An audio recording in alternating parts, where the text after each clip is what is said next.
Hi, this is Jim Musser with Upstream Ministries, and this is my May 6th, 2026 video on views from downstream.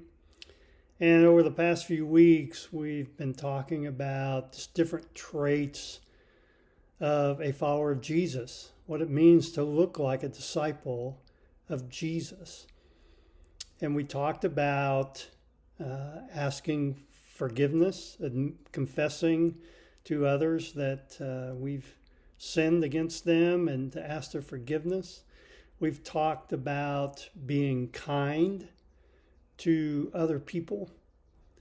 We've talked about dealing with persecution and how we handle that.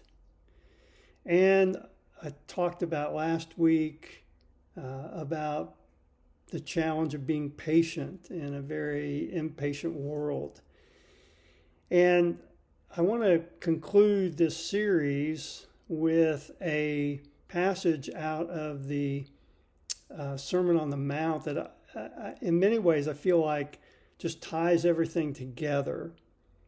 And it goes like this, what Jesus said in Matthew 5:14 and following, "You are the light of the world. A town built on a hill cannot be hidden. Neither do people light a lamp and put it under a bowl. Instead, they put it on its stand, and it gives light to everyone in the house. In the same way, let your light shine before others, that they may see your good deeds and glorify your Father in heaven." Now, our light is basically how we live out our faith, how we walk out our faith in Jesus, our obedience to Jesus in the world in view of other people. That's how we shine our light. And so it's just important to focus on that because oftentimes we live in a very isolated world where we spend a lot of time on social media, not really interacting with people. We spend a lot of time watching television, movies. It's interesting to be in a neighborhood where, and I've lived in them before, ours now is kind of mixed, but still the majority of the people, you see cars pull in to their garages, the garages doors close, and you never see anybody again, and you can literally drive through a whole neighborhood and wonder where are the people, because people aren't out, they aren't intermingling with one another. And I think that's true in a lot of suburban environments, even in city environments where people are in apartment buildings and just don't interact with people very much. But it's hard to let your light shine if nobody can see it. And in many ways, we've become so private, so isolated that our light is covered up by that.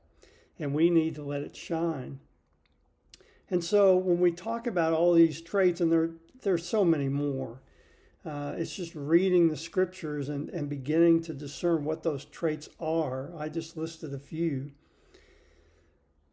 But the challenge is to put those in practice in front of people, not to get their acclaim, not to be proud and show off, but to really bring glory to our Heavenly Father and to His Son Jesus. That's why we do it. We don't do it to earn God's love or favor. We don't do it to earn rewards in heaven, so to speak. We do it because we love God. And He's called us to shine our light. Truly, it's His light that shines through us. And we are to do that through how we live our lives.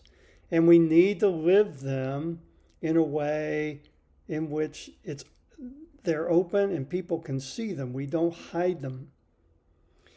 And this comes back around to this whole idea of raising kids spiritually. Because I've really been speaking to you as adults, and many of you are parents, and the idea is teaching your kids that those same disciplines of how to live out following Jesus, what does it look like, and providing them an example and helping them to see what it truly looks like to follow Jesus. And so what we do with our lives, how we live them out, is a witness to our kids. And in many ways, we're shining our lights into the lives of kids. And so if you take the opposite, like we're impatient, we don't handle persecution well, we're unkind, then that is shining a different type of light for them, and they can pick that up and run with that. And that's not what we want. We want to shine the light of Jesus that comes through our life to their lives. And so I just want to challenge you, and again, challenge myself, to be very aware that we're to be out there among the world, shining the light of Jesus through the way in which we live. And that includes all these different things I've been talking about and many more. It's just living out the goodness of God in front of people and towards them, so that they may know truly who God is. And if we can do that, God will use our lives to impact people in ways beyond what we could possibly believe. So I hope this has been helpful. This series has been helpful to challenge you, to get you to think. It's been good for me to think about these things and seek to put them into practice. But we want to be out there living our faith where the world can see it and see the difference there is when we follow Jesus and we love him and we accept his love for us. Okay, have a great day and a rest of your week, and we'll see you next week.